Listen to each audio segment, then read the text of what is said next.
So, you want to go on an African safari? You want to see elephants playing in the water? You want to see them playing a little game of squirt with their buddies? How about some lions roaring in the background as you're trying to sleep at nighttime? Maybe you like the ideas of watching hippos bob in the water, playing with each other, doing a little fishing under the water's edge. Maybe you just want to eat some really great food. Maybe you want to eat some of those animals. Maybe you want to try the zebra. Maybe you want to try a little kudu. Maybe a little oryx steak will get you going. How about a little ocean fishing? Maybe you just want to sit in the back of an extended Land Rover and go on an African safari. Well, I'm going to break it down for you. In early January of 2022, we set off for a 6.5-ish month African safari. When we left, it was just after COVID was wrapping up, and getting places was a little tricky still. There wasn't a lot of flights, so we wanted to do a quick warm up somewhere before actually sinking into the full African experience. So the options were fairly limited. You could go to, I don't know, Mexico, or I'm not even sure what else. There wasn't a lot of choices. But anyway, one of the choices was Aruba, which I'd never been to, Angie'd never been to.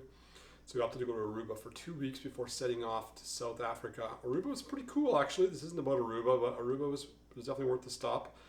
I think Angie liked it more than I did. I probably wouldn't rush back there.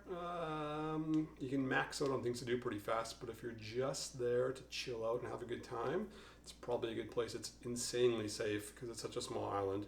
The weather's beautiful, and it has a little bit of everything. You could go fishing, or kite surfing, or kayaking, or water skiing, or play with flamingos, or eat at 5-star restaurants, or eat at street food, whatever you want. It's a pretty good place. Anyways, after that, we headed over to South Africa. We landed in Cape Town. From there, we went through Mozambique, Botswana, Namibia, a little stint in Egypt on the way back, then home sweet home. It was about 6.5 months, almost to the day. So you want to know, how did you do it? Well, for 6.5 months, the average cost was somewhere in the neighborhood of $65 US, or around 80 Canadian per day for everything. Not for like some things, not for the entertainment, for absolutely everything. It was for the 4x4 Toyota truck hire with the rooftop camper and all the goods. It was for all the eating out. It was for all the flights. It was for any souvenirs we bought. It was for coffee. It was for fishing excursions, safaris, camping fees, bottles of wine, wine tours, paying for people to come and catch fish for you and bring it in for you. I went scuba diving in there. We went snorkeling in the Red Sea. We did a helicopter trip over Mound in Botswana to see the animals from like way up in the sky. Oh my God, it was so good. It was an hour, but it seems like it was like 15 minutes, but that was really good. We camped out in the bush. We camped at like fancy resorts. We stayed at 4-star treehouse accommodations, which was it was okay. Actually, it wasn't like amazing. Maybe because it rained the whole time, but it was pretty good. We did all kinds of things. Oh my God, the list just goes on and on and on. 6.5 months, you got your own vehicle, tons of free time. You can basically do whatever you want. And I tallied it all up at the end, and the whole thing, came to about $80 Canadian a day for each of us to fund the trip. I know that when a lot of people go on holidays, they're like, oh my God, we just got back from wherever for a week or two, and it cost us like $1,000 a piece, or $2,000 a piece, or whatever for the flights. I would like to maybe break it down that one thing that I think people generally overlook when they're booking a long-term trip is that the flight costs the same no matter what.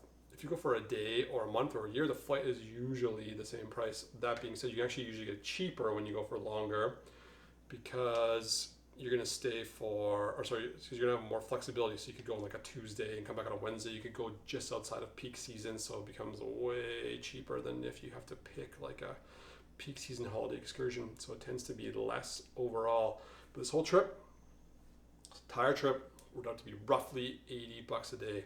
I did a full 13-page write-up about the trip itself, as well as broke down like the exact numbers for those of you who care. I kept a nice spreadsheet as we went, which is kind of what I like to do. It's not what Angie likes to do, so I did the spreadsheets. She did the making sure we had a good time side of things. And at the end, yeah, I figured it all out, and it was pretty reasonable, I'd say. A couple things worked in our advantage, and it didn't work in our advantage at the same time. One is going to be that we left like just after COVID was sort of chilling out, although I feel like it just never really ends. So that gave some flexibility in the fact that when we got on planes, there was almost no one on them. So we got on a flight from Newark in New York to Cape Town, and the plane was, I don't even think it was half full. So before on the flight, I asked if we could upgrade to our own row because it was COVID and I didn't want to be around anybody. That was just my reason for setting it. And the first person said no, and I asked the next person before I got on the plane, and then finally asked just before boarding, and the person's like, yeah, sure, no problem. There's lots of seats available. So they each gave Angie her own business class row and me my own business class row for what we paid for regular flight prices, which was still relatively reasonable. Some other people on that same flight asked after we took off if they could switch to a full business class row, and that didn't go over well. It, as you might say, it didn't fly. So asking beforehand definitely makes a difference for sure.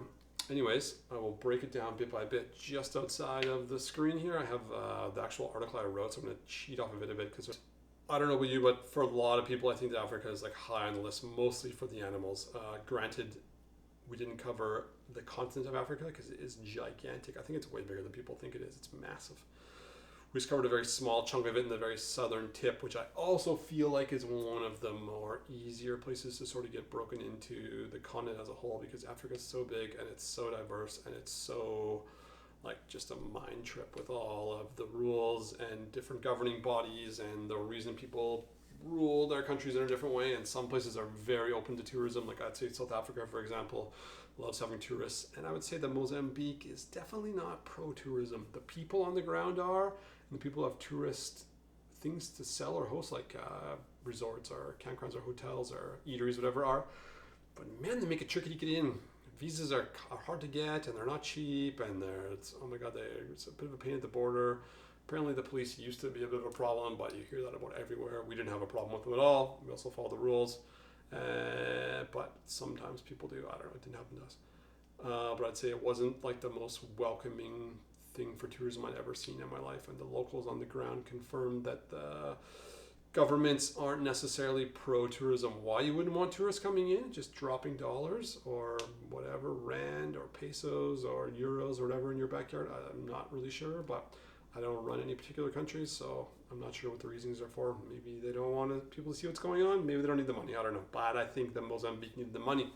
It's one of the poorest countries in Africa by a long way. I think it's number 3, actually, or maybe even number 1, like super poor. Man. One of the benefits of traveling through that part of the planet is that things are usually pretty cheap overall, mostly due to currency exchanges. So on the ground, the locals might feel like it's expensive, and lots of things are like, oh my God, it's like so cheap to be here. For example, one day we sat down on the garden route, very famous part of South Africa. For everyone who's gone to South Africa for like 2 weeks, they've probably been like, oh my God, we did the garden route. It's full of wineries, little eateries, it's beautiful. The right time of year, flowers, close to the ocean, it's amazing. Anyways, near the end of that route, we did a wine stop one day. We did a wine tour along the route, and I don't know, didn't really think it would be much. I didn't really ask what the price was. Anyway, we did a wine tasting, which was like 5 glasses of wine, 1 ounce pours, something like samples, and then they bring you a little selection of cheeses to go with all the wines.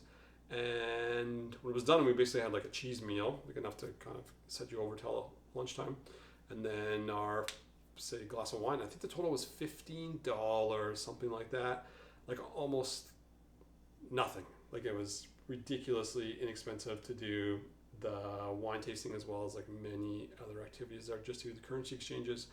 We could go shopping at, say, the grocery store, and the prices of things were, I'd say, on average like a 30 to 40% discount about what I would pay in Canada.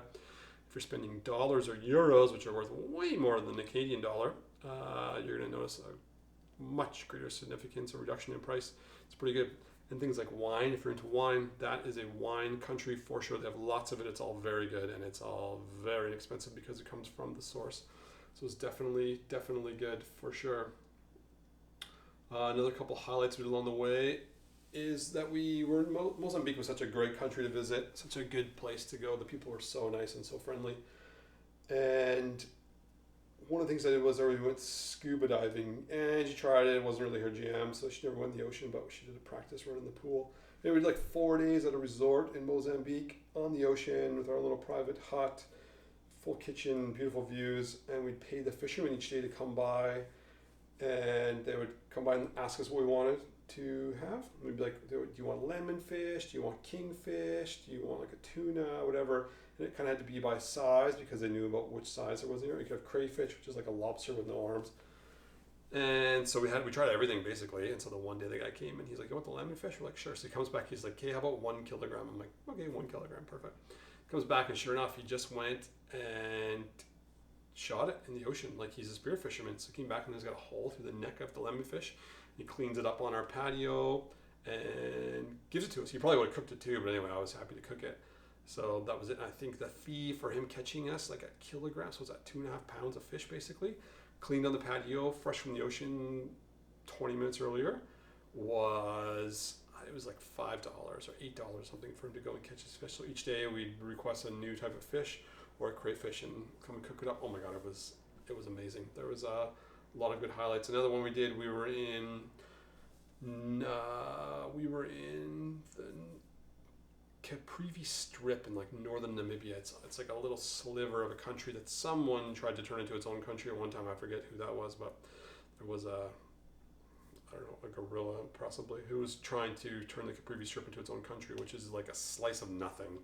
It's beautiful, and I guess it's however big it is. It's 100 kilometers. I'm not sure, but I wouldn't know if it would justify a country. It'd be like the Vatican, basically, just a smaller country. Anyway, we went tiger fishing there one night because the fishing was better at nighttime because the guy had a huge patio of lights and the fish would come and eat all the bugs at nighttime as they flock to the surface.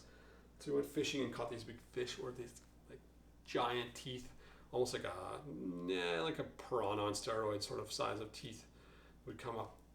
It was unbelievable. And so you might ask yourself, okay, that's fantastic.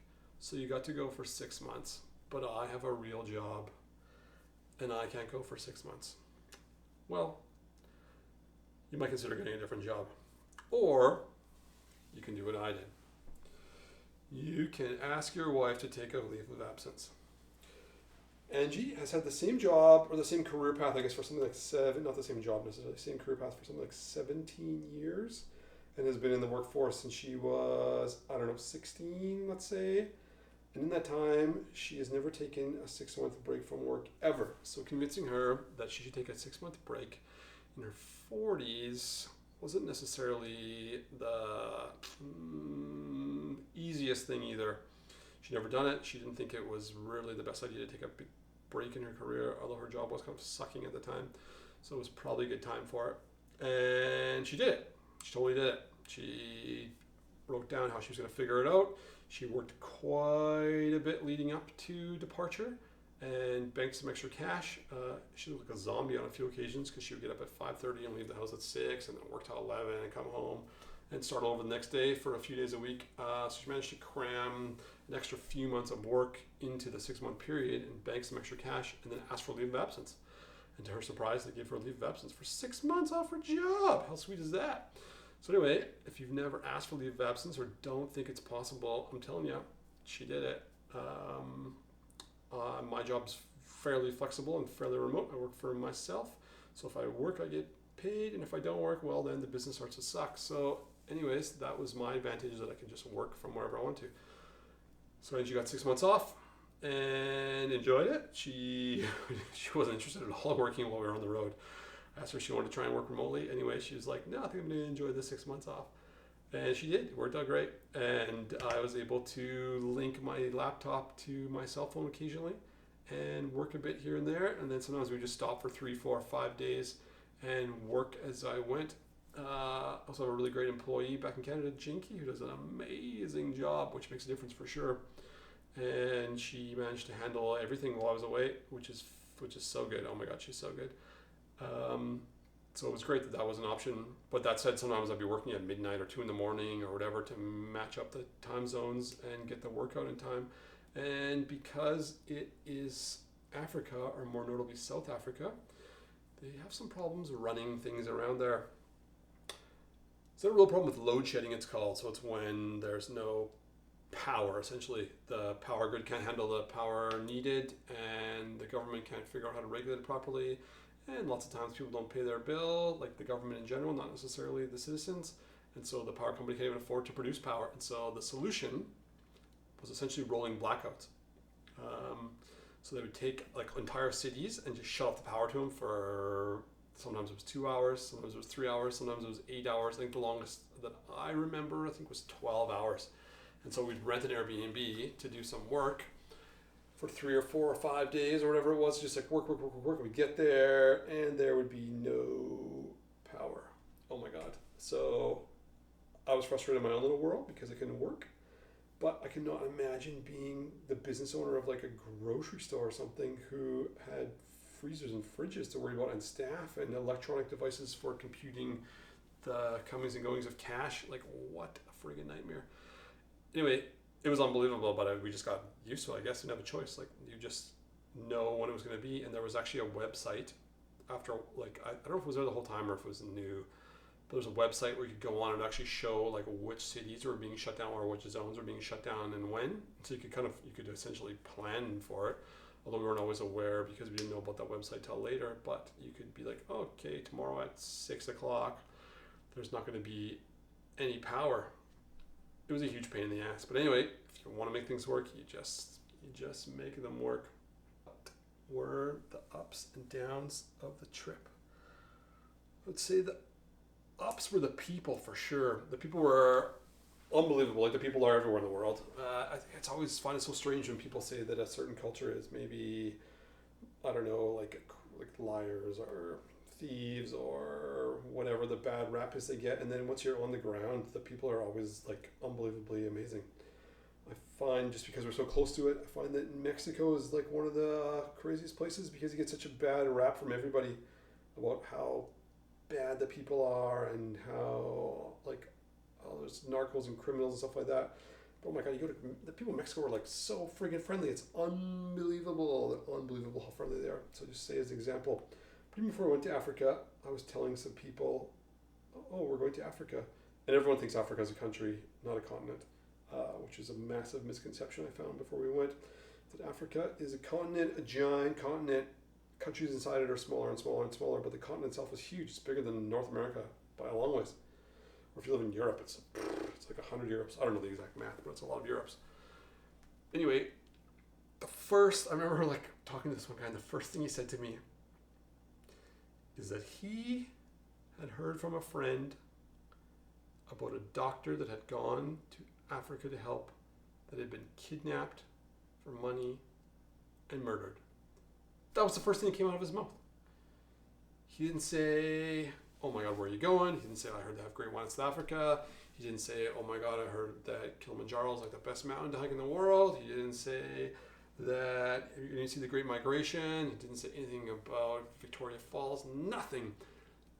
We're going to Africa. Oh, I heard from a friend that he knows a doctor that went to Africa to help and got kidnapped and held ransom for money and then murdered. Oh my God. I feel like that story could be verified if you chase it down the rabbit hole enough, but it's so probably removed from what may have actually happened, or even not true at all, which is highly likable, that it's not even worth repeating.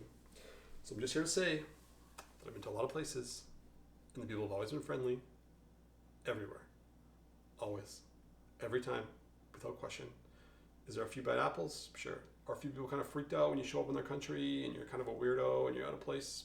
Sure. Were they a little surprised to see us on occasion? Yeah, sure. Were they really friendly? Yeah, 100%. People are always like super helpful and super friendly. So just like everywhere else in the world, the people of Africa as a whole, I'm going to assume, and definitely in the very south where we were unbelievably helpful and ridiculously friendly.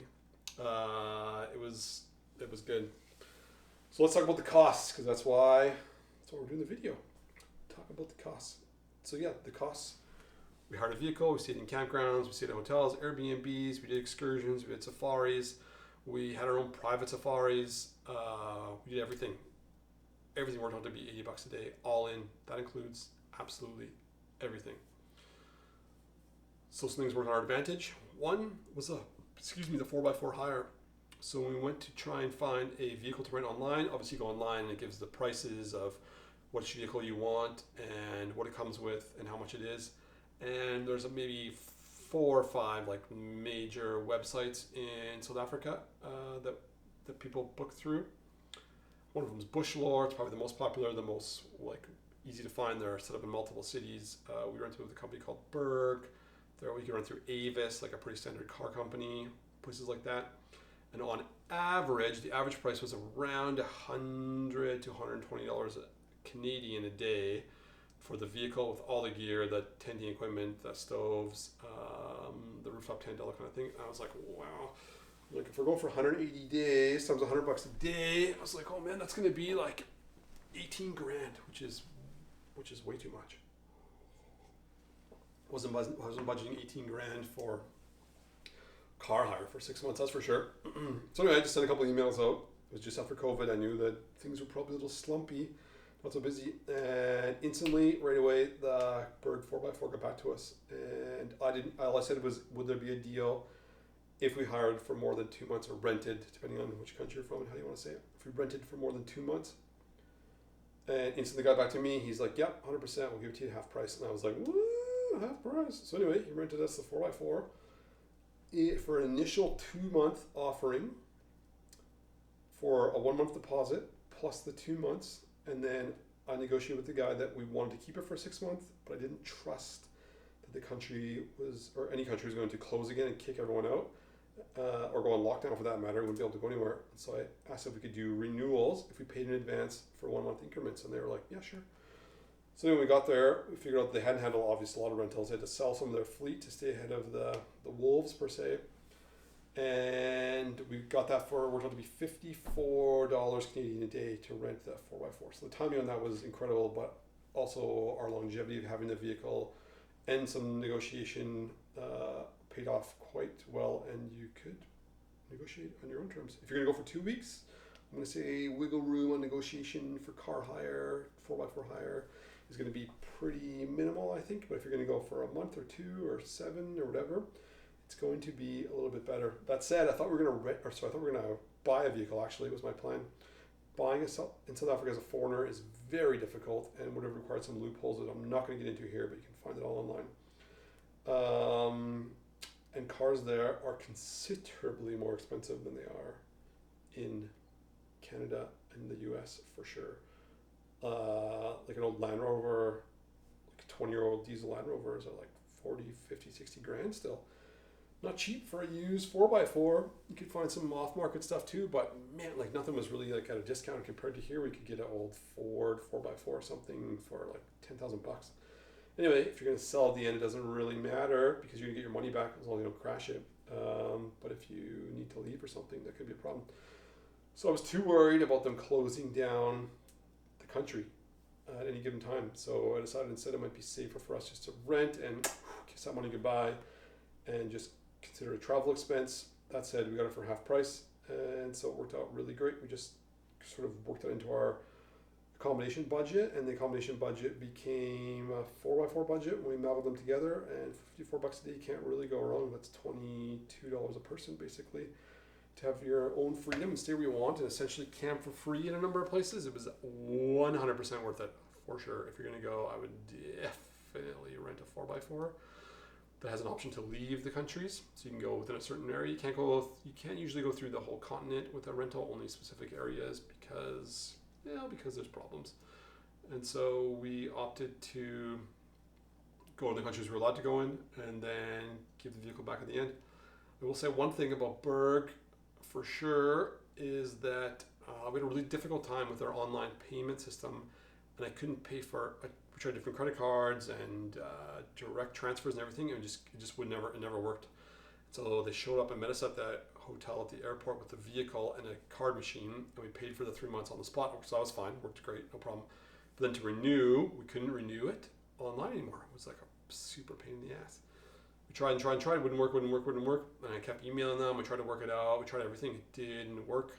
And so they actually floated us we paid for the first 3 months, and then they covered the last 3 months essentially without us even paying them. They were unbelievably trustworthy. I probably wouldn't have made that deal, but we had their vehicle that had a GPS on it. They knew where we were.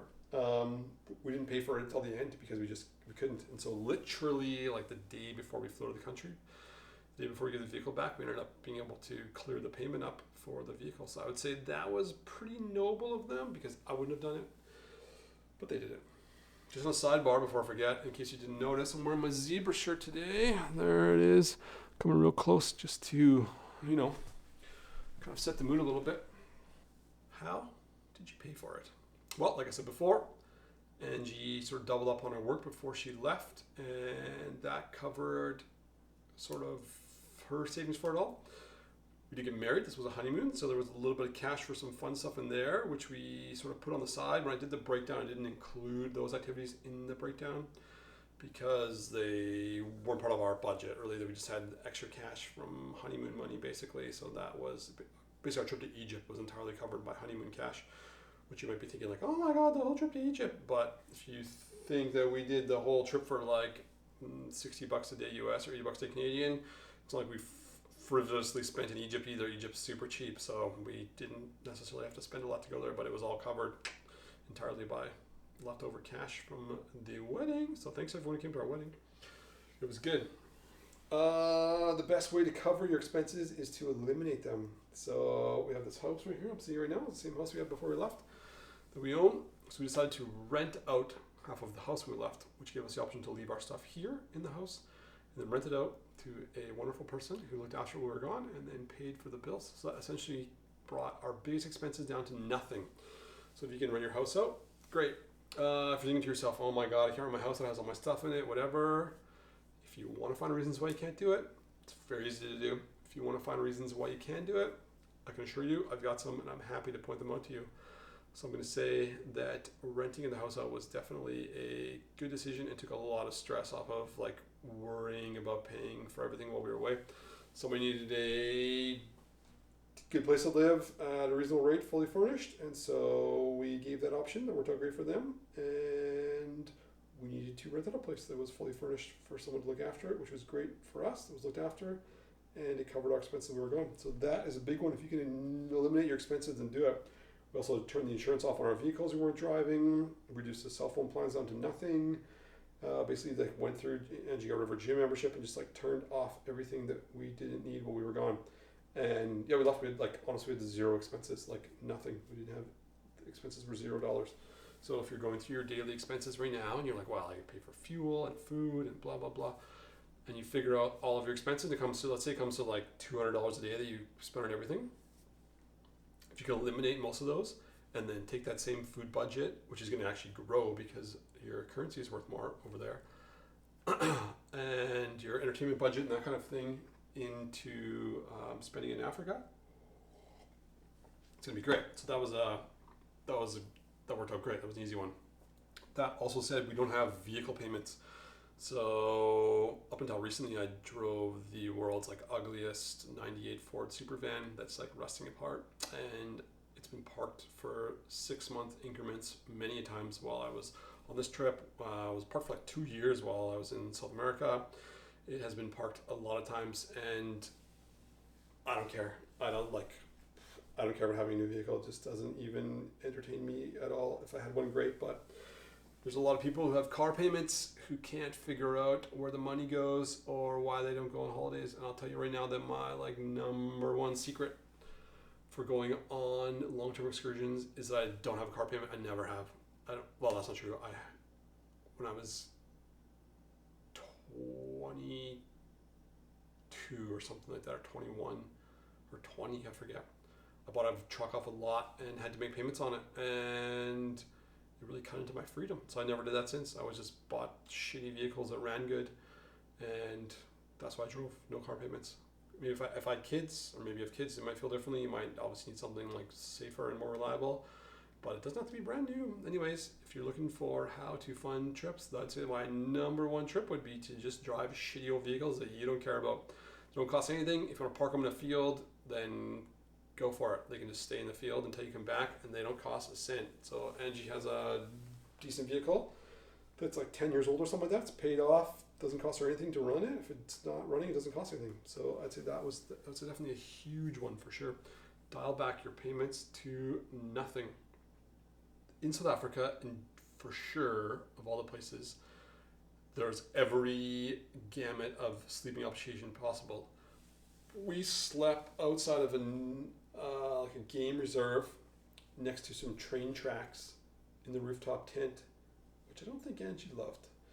But it was free, and it was great. I mean, we got to be inside the game park in the morning, bright, like first thing. I got to see all the animals. We were like right on the corner. It was perfect. We would wake up a couple times because it sounded like the train was coming through the tent. But it's free.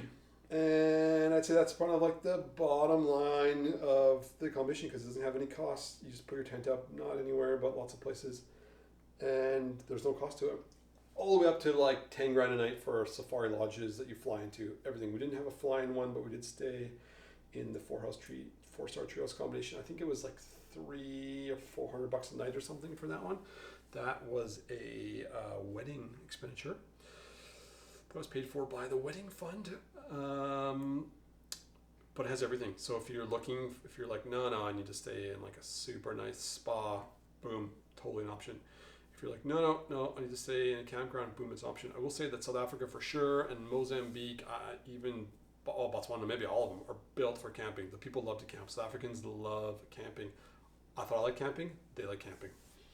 For sure. You can camp anywhere. A lot of times, because we were in off-season, we were able to camp in these beautiful campgrounds on the ocean with a pool out front and our own little private bathroom and everything. It was like $15 a night. Sometimes $8, sometimes $30, but I would say on average, maybe $15-$20 basically overall. Super cheap. So if you're into camping, that's going to save you a ton of cash, and it's super safe and very convenient and in like the most beautiful locations. And South Africans know how to camp. Oh my God, they can camp like crazy. The food for sure was definitely cheap. You can eat on the street in Botswana. They have a dish called pap, P-A-P, pap.